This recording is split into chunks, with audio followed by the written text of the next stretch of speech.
नमस्कार. मी भाऊ तोरसेकर. तुम्ही बघत आहात प्रतिपक्ष. मित्रांनो, या विषयाचं शीर्षक बघितल्यानंतर अनेकांना ते खटकतील शब्द. याचं कारण जे भावगीत आहे, खूप गाजलेलं भावगीत आहे. मला वाटतं अरुण दाते किंवा कोणी गायलेलं आहे, पाडगावकरांचं आहे. मी तेवढा रसिक वगैरे नाहीये. नाटक सिनेमा वगैरे हाऊस म्हणून बघितलं एवढंच, पण रसिक वगैरे नाहीये. त्याचं रसग्रहण करणं वगैरे माझ्या आवाक्यातली गोष्ट नाही. पण एक असतं ना मित्रांनो, तुम्हाला काय आवडतं नावडतं याच्याशी जगाला कर्तव्य नसतं. ज्या आसपास घडणाऱ्या घटना असतात त्या तुमच्यापर्यंत येऊन पोहोचतच असतात.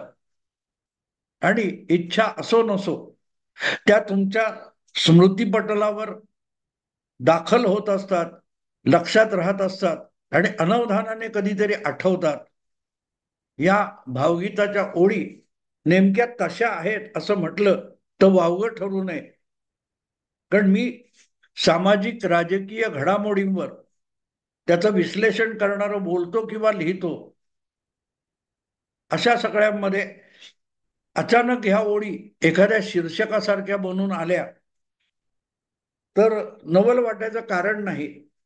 कारण मी ज्या काही घटना बघत असतो त्या बघता बघता जे शब्द माझ्या डोक्यात येतात, व्यक्त होताना शब्द जे येतात, तेव्हा असे शब्द उपयोगी पडतात. कधी कधी ते शब्द थोडे वेडेवाकडे करून तोडून मोडून मी माझ्या पद्धतीत त्याचा शीर्षक बनवतो. आणि अचानक महाराष्ट्राच्या राजकारणामध्ये जी परिस्थिती निर्माण झालेली आहे आणि सगळे राजकीय पक्ष नेते विश्लेषक पत्रकार भांबावून गेलेले आहेत आणि आपापल्या पद्धतीने या घडामोडींचा अर्थ लावण्याचा प्रयत्न करतायत. त्यात मी सुद्धा एक आहे. आणि जे ते काय समोर येते त्याचे वेगवेगळे पैलू उलगडण्याचा मी प्रयत्न करतोय. आणि तो प्रयत्न करत असताना शक्यतो इतरांकडून जे तुम्ही ऐकलेलं नाही असा काहीतरी पैलू दाखवायचा माझा प्रयत्न असतो. आणि त्यातूनच हे शीर्षक, म्हणजे त्या कवितेच्या ओळी, त्या गाण्याच्या ओळी माझ्या डोक्यात आल्या. शब्दा वाचून कळले सारे, शब्दांच्या पलीकडले. आता असं नाही, पण ते शब्द फिरून माझ्याकडे कसे आले. शब्दा वाचून घडले सारे. मी जे काय राजकारण गेल्या 10-15 दिवसात बघतोय किंवा गेल्या 15-20 वर्षात बघतोय, त्याच्या पुढच्या मागच्या घटना एकमेकाशी ताडून बघत असतो. तेव्हा माझ्या लक्षात आलं की सगळंच शब्दामुळे घडतं असं नाही. अनेकदा शब्दा वाचून सुद्धा कळतं. तसंच शब्दा वाचून घडतं सुद्धा. शब्द बोलायची गरज नसते. जर ते शब्दा वाचून कळले सारे. एक प्रियकर आणि एक प्रेयसी किंवा एक मुलगा एक मुलगी तरुण एकमेकाला भेटतात किंवा दिसतात आणि त्यांच्यामध्ये आपसात एक बंधन सुरू होतं, नातं सुरू होतं, ज्याची जगाला खबरबात नसते. त्या दोघांना कळलेलं असतं. कधी कधी एकाला कळलेलं असतं, नंतर दुसऱ्याला कळतं आणि त्याची जगाला खबरबात नसते. त्याचा शब्द देखील उच्चारला जात नाही आणि दोघांनाही त्याचा अर्थ कळलेला असतो. शब्दा वाचून कळले सारे, शब्दांच्या पलीकडले. राजकारणात सुद्धा असंच असतं. राजकारणात सुद्धा असंच असतं. आणि म्हणून राजकारण जे गुंतागुंतीचं आपल्याला वाटतं ते आपण जितका समजून घेण्याचा प्रयत्न करतो आणि त्याच्या व्याख्या शोधायचा प्रयत्न करतो, त्याचे अन्वय लावायचा प्रयत्न करतो, तेवढे आपण गुंत्यात फसत जातो, शब्दामध्ये अडकत जातो. त्या शब्दात अडकलो नाही तर मग सगळं समजायला आणि उलगडायला फार मोठा त्रास होत नाही, वेळ लागत नाही. आणि म्हणून ते मला त्या कवितेच्या ओळी आठवल्या. शब्दा वाचून कळले सारे. पण शब्दा वाचून घडले सारे हे पण असतं ना. जेव्हा ते घडतं आणि दोघे एकमेकांना कबूल करतात तेव्हा ते प्रेम असतं. बाडगावकरांच्या भाषेत प्रेम म्हणजे प्रेम असतं, तुमचं आमचं सेम असतं. राजकारणात सुद्धा तेच आहे. आणि म्हणून 15-5 वर्षातल्या किंवा गेल्या 10-15 दिवसातल्या घटना जेव्हा मी एकमेकाशी ताडून बघतो तेव्हा माझ्या लक्षात आलं की हे गेल्या आठवड्याभरात 10 दिवसात जे काय घडतंय हे शब्दा वाचून सुद्धा घडलेलं आहे. आणि शब्दामुळे घडणार ते घडलेलं सुद्धा नाही. ज्याच्यावर शब्दांचा पाऊस पाडला गेला, ज्याचा उहापोह करताना चर्चा, वाद विवाद, चर्चा रंगल्या, त्यापैकी काही घडलं नाही. आणि शब्दा वाचून बरंच काही घडून गेलं. आणि आता शब्दा वाचून हे कसं घडलं यावरच चर्चा चालू आहे. आणि म्हणून मला वाटलं ह्या शीर्षकाचा अर्थ लावता लावता आपल्याला आजच्या राजकारणाचा काही नवा पैलू सांगता येईल का. आणि या ओळींमधले 2 शब्द बदलले. शब्दा वाचून घडले सारे, स्वप्नांच्या पलीकडले. आता मूळ काव्यामध्ये स्वप्नांच्या पलीकडे नाही, शब्दा वाचून कळले सारे शब्दांच्या पलीकडले, म्हणजे न सांगताही समजलं. मग स्वप्नांच्या पलीकडे कुठून आलो मी. तेव्हा मला एकदम साधारण 4-4.5 वर्षापूर्वी रोज सकाळी 9 वाजता जी पत्रकार परिषद होते संजय राऊत यांची, आणि त्यांच्याकडे आषाढभूतपणे एखादं स्वप्न म्हणून बघत बसलेली सगळी मराठी माध्यमं असतात. ते राऊतांच्या स्वप्नामध्ये स्वतःला हरवून टाकतात आणि ज्या प्रकारच्या बातम्या बनवतात त्या बातम्या, ते ब्रेकिंग न्यूज, त्यावरून निर्माण झालेले गदारोळ, बवाल, या सगळ्यातून राजकारणात किंचित तरी काही घडलंय का. संजय राऊतांनी सकाळी, दुपारी, रात्री, कधीही दिल्लीत, मुंबईत कुठेही घेतलेली पत्रकार परिषद असो, आणि त्यातून एखादं गटार फुटावत असे वाहत आलेले जे शब्द असतात, त्याच्यामुळे काहीतरी किंचित महाराष्ट्रात घडलंय का. आणि घडलं असेल तर शिवसेनेसाठी, महाविकास आघाडीसाठी, उद्धव ठाकरे सरकारसाठी भरपूर काही विपरीत घडले. पण शब्द जे संजय राऊत वापरतात, उद्धव ठाकरे वापरतात, त्यांच्या भल्यासाठी काहीच घडलं नाही. म्हणजे ते गप्प बसले असते तर कदाचित त्यांचं इतकं नुकसान झालं नसतं. आता अनेक संपादक बोलायला लागलेत, महाविकास आघाडीचे अनेक नेते बोलायला लागलेत की संजय राऊत जरा गप्प बसले तर बरं होईल. उद्धव ठाकरे सोडून जवळजवळ सगळेच लोक सांगायला लागलेत की आता संजय राऊत जरा गप्प बसले तर बरं होईल. म्हणजे संजय राऊत यांच्या शब्दा वाचून सुद्धा खूप काही घडू शकतं आणि घडलेलं आहे. त्यामुळे संजय राऊत यांनी गप्प बसावं असं जे सुचवलं जातंय, तेव्हा माझ्या लक्षात आलं शब्दा वाचून घडले सारे. जरांगे पाटलांपासून, शरद पवारांपासून, सुप्रियाताईंपासून, उद्धव ठाकरेंपर्यंत, आणि मग शेवटी संजय राऊत पर्यंत, ज्या प्रकारे देवेंद्र फडणवीसांना टार्गेट करायचं, लक्ष करायचं, निशाणा बनवायचा, यासाठी शब्दांचा जो अखंड भडीमार चालू होता, त्याला उत्तर देताना देवेंद्र फडणवीस यांनी फारसे कुठचे शब्द वापरले नाही. शक्यतो शब्द वापरायचं सुद्धा टाळलं. आणि तरी त्यांना पाहिजे ते सगळं घडलं. शब्दा वाचून घडले सारे, स्वप्नांच्या पलीकडले. आता ही स्वप्न कुठे आली मधून. तुम्हाला असं वाटेल की शब्दा वाचून घडले सारे शब्दांच्या पलीकडले आहे, मग भाऊ स्वप्न कुठची आणतोय मध्ये. तर स्वप्न ही सुद्धा महत्वाची असतात.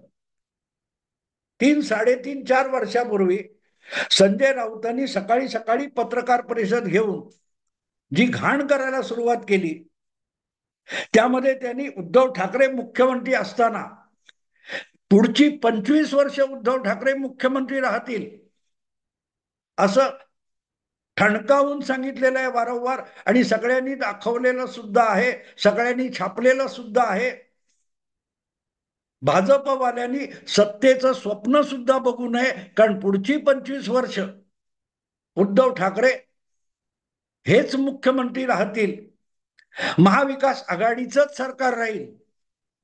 आणि यामध्ये निवडणुका वगैरे होतील का याची सुद्धा संजय राऊतांना पर्वा नव्हती, ना की कुठल्या मीडियाला पर्वा होती, चॅनेलला पर्वा होती, संपादकांना, पत्रकारांना पर्वा होती. सगळेच्या सगळे उद्धव ठाकरेंना स्वप्नामध्ये 25 वर्ष मुख्यमंत्री पदी बसलेले बघत होते. पण जे घडलं, 2.5 वर्षात घडलं, ते स्वप्नांच्या पलीकडलं होतं. संजय राऊत यांनी स्वप्नात देखील बघितलं नाही, किंवा संजय राऊत यांनी दाखवलेल्या स्वप्नात मराठी माध्यमाच्या कुठल्याही पत्रकाराने स्वप्नात सुद्धा बघितलं नाही, असा एकनाथ शिंदे नावाचा उद्धव ठाकरे यांचा एक शिलेदार 40 आमदारांना घेऊन शिवसेनेतून बाहेर पडला, स्वप्नांच्या पलीकडले. स्वप्नांच्या पलीकडलं मी का म्हणतो मित्र, 20 जून 2022 ची तारीख आहे, ज्या दिवशी संध्याकाळी सूर्य मावळल्यानंतर मध्यरात्रीपर्यंत एकनाथ शिंदे आपल्या निवडक शिवसेनेच्या आमदारांना घेऊन महाराष्ट्राची सीमा ओलांडून गुजरातमध्ये सुरतला पोहोचलेले होते. संध्याकाळी दुपारी विधान परिषदेच्या निवडणुकीसाठी मतदान केलेले शिंदे हे बरोबर 24 तास आधी मुंबईतच शिवसेनेच्या वर्धापन दिनासाठी झालेल्या सोहळ्यामध्ये व्यासपीठावर बसलेले होते, शिवसेना नेता म्हणून बसलेले होते, शिवसेना मंत्री म्हणून बसलेले होते, आणि त्याच मंचावर संजय राऊत सुद्धा होते, त्याच मंचावर उद्धव ठाकरे सुद्धा होते. आणि उद्धव ठाकरेंनी छाती ठोकपणे आपल्या समोरच्या निष्ठावान शिवसैनिकांना, शिवबंधन हाती बांधलेल्या शिवसैनिकांना बजावलं होतं की मला माझ्या वडिलांनी, बाळासाहेबांनी सांगितलं होतं की आईचं दूध विकणारा शिवसेनेत असता कामा नये. आणि आज या सभागृहामध्ये, म्हणजे तिथे तो सोहळा चालू होता, तिथे कोणी आईचं दूध विकणारा नाही अशी ग्वाही खुद्द उद्धव ठाकरे मुख्यमंत्री आणि पक्षप्रमुखांनी दिली होती. अशा वेळेला अवघ्या 24 तासाच्या आत त्यापैकी अनेक जण आमदार आणि एक व्यासपीठावर बसलेला शिलेदार पक्षाशी बंडखोरी करून गुजरातमध्ये निघून जाईल आणि 10 दिवसात तख्ता पलट घडवून आणेल, हे कोणी स्वप्नात बघितलं नव्हतं. म्हणून घडले सारे स्वप्नांच्या पलीकडले. म्हणजे निदान ती विधानसभा जी 5 वर्षासाठी निवडली गेली होती, ती विधानसभा असेपर्यंत तरी उद्धव ठाकरे यांच्या मुख्यमंत्री पदाला धोका नाही असं स्वप्न वास्तवामध्ये किंवा स्वप्नावस्थेमध्ये संजय राऊत बघत होते. आणि सगळी माध्यमं आणि त्यांनी पोचलेले पत्रकार तेच स्वप्न बघत होते. आणि बघता बघता ते स्वप्न भंगलं आणि घडले सारे स्वप्नांच्या पलीकडले. आणि स्वप्न काय होतं, देवेंद्र फडणवीसांना वनवासात पाठवायचं, देवेंद्र फडणवीसांना सत्तेच्या जवळपास फिरकू द्यायचं नाही. पुन्हा येईन म्हणतो का, याला सत्तेच्या जवळपास फिरकू द्यायचं नाही, हे स्वप्न उराशी बाळगलं होतं. आणि ते पुढची 25 वर्ष आम्ही उराशीच बाळगणार, त्या उराजवळ तुम्हाला जवळ सुद्धा येऊ देणार नाही, अशा वल्गना करणारे संजय राऊत यांचे शब्द काय घडवून गेले बघा. आणि त्याला उत्तर देत ते शब्द फेटाळण्यासाठी भाजपचा कोणी प्रवक्ता, खुद्द देवेंद्र फडणवीस चकार शब्द बोलत नव्हते, करायचं ते करत होते. एकही शब्द न उच्चारता, म्हणजे शब्दा वाचून देवेंद्र फडणवीस शब्दा वाचून सगळं घडवत होते. सत्तांतर घडल्यानंतर विश्वास प्रस्तावाच्या वेळेला एकनाथ शिंदे काय म्हणाले, हे माझ्या बाजूला बसले देवेंद्र फडणवीस, हे तर सगळ्यात मोठे कलाकार आहेत. आणि सत्ता उलथवून टाकण्याविषयी देवेंद्र फडणवीस त्या सगळ्या कालखंडामध्ये एकही शब्द बोललेले नव्हते, करत होते. ते सगळे शब्दा वाचून घडवत होते. कशी गंमत असते बघा. आणि घडलं काय, घडलं ते असं की नुसती शिवसेना फुटली नाही, अख्खी शिवसेना नावानिशी आणि निशाणीनिशी एकनाथ शिंदे घेऊन गेले.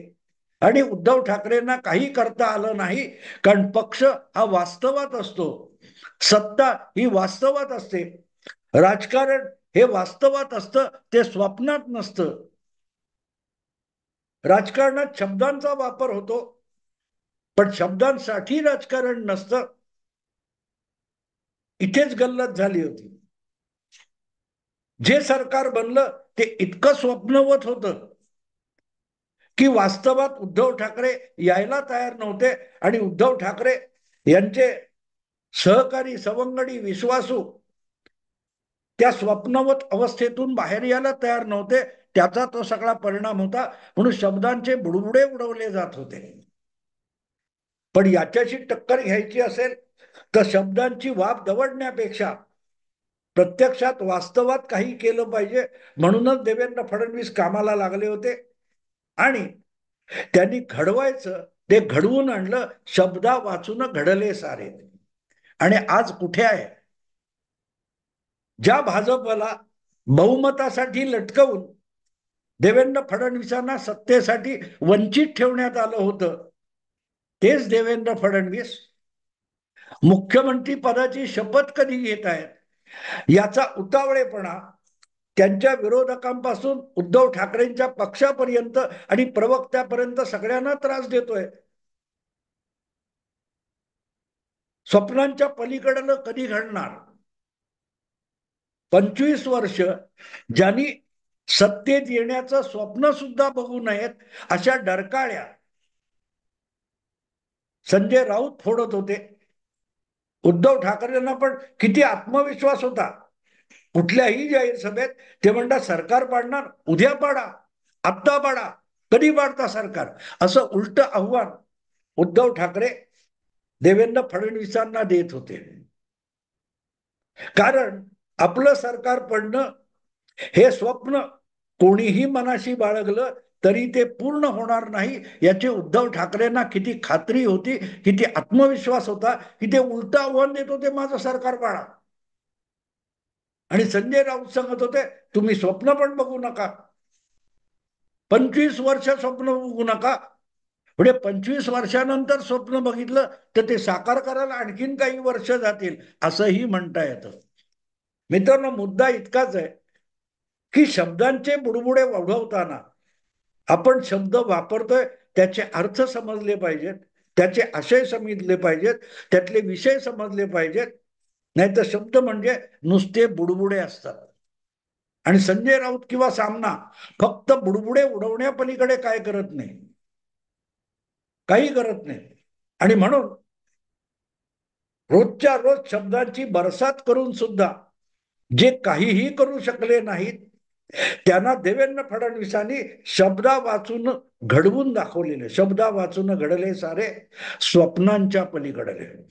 कारण नुसतं उद्धव ठाकरेंना दगाबाजीसाठी शिक्षा द्यायचं आणि सत्तेवरून पाय उतार करायला लावायचं इतकंच स्वप्न नव्हतं. त्या स्वप्नांच्या पलीकडे आपल्या पक्षाला महाराष्ट्रामध्ये अधिक मजबूत करून स्वबळावर सत्ता आणण्याच्या दिशेने पुढलं पाऊल टाकायचं. तुम्हाला आठवतं मित्रांनो, 4 महिने आधी, 2 महिने आधी जागा वाटपाचा महायुतीतला विषय चालू होता, तेव्हा अमित शहा काय म्हणाले होते, आम्हाला स्वबळावर निवडणुका जिंकण्याची आत्ता घाई नाही, आम्ही 2029 मध्ये स्वबळावर बहुमत मिळवायचा प्रयत्न करू. किती 5 वर्ष पुढचं स्वप्न आज बघताय. अशा लोकांना शब्दांचे बुडबुडे उडवून हरवता येत नसतं. 5 वर्षानंतरचं स्वप्न बघितलं होतं, पण आजच इतक्या संख्येने आमदार निवडून आणले. शब्दा वाचून घडले सारे, स्वप्नांच्या पलीकडले. 2029 मध्ये बहुमत करायचं आपलं स्वबळावर, ही कल्पना होती. पण असतात ते स्वप्नाच्या दारात येऊन उभे राहिले. स्वबळावर 132 आमदार भाजपचे निवडून आलेले. आणि त्याखेरीज असं म्हणतात की एकनाथ शिंदे आणि अजितदादा या 2 मित्र पक्षांच्या तिकिटावर, नाव निशाणीवर आणखीन जवळजवळ 16 आमदार हे भाजपचेच निवडून आलेत. ते काल परवापर्यंत भाजपात होते आणि निवडणुकीच्या थोडा आधी ते